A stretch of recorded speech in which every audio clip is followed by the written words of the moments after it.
रवीश जी, पहले आप इतने रूप में प्रस्तुत होते हैं इनके सामने, पत्रकार, जर्नलिस्ट, देश की कॉन्शियंस, साधक और लेखक। और पहले हम शुरू करते हैं आपके राइटिंग और रचना के बारे में। 5 साल पहले आप यहीं चारबाग में बैठे थे और उस टाइम इश्क में शहर होना की पहली पब्लिकेशन हुई थी। और अभी तो 10वां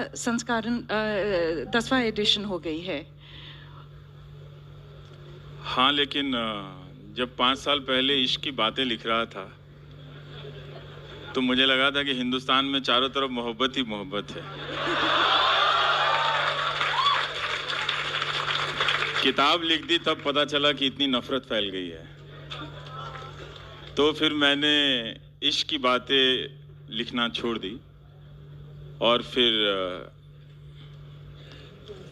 उन बातों को मैं लिखने लगा जहाँ से मुझे उम्मीद थी कि जिन घरों में लोग नफरत की रास्ते पर ले जाए गए हैं उनको मैं लौटा लाऊंगा।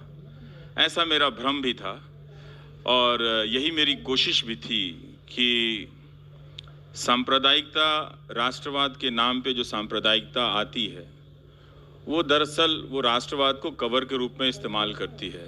तो मैं उसको कवर हटा देना चाहता था राष्ट्रवाद का, और लोगों को दिखा देना चाहता था कि ये दरअसल कम्युनल लोग हैं जो राष्ट्रवाद जैसी चीज़ों के सहारे लेकर आते हैं, क्योंकि ये खुद अकेले चलकर सामने से आते हुए नज़र नहीं आते।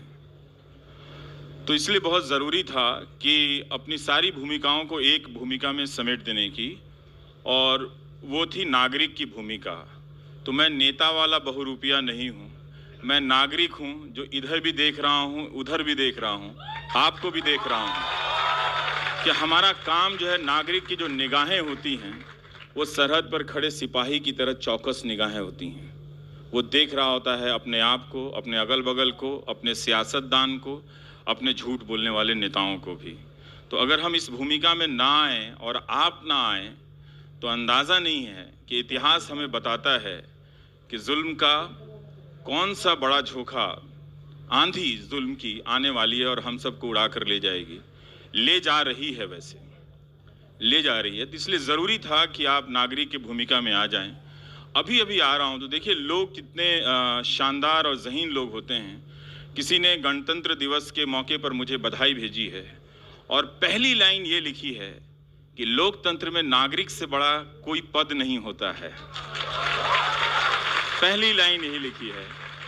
तो मैं इसी दिन के लिए बोल रहा था और इसी दिन के लिए लिखना शुरू किया कि लोग एक दिन बोलेंगे, और जो लोग बोलने पर तरह तरह की पाबंदियां लगा रहे थे उनके लिए झूठ बोलना मुश्किल कर देंगे।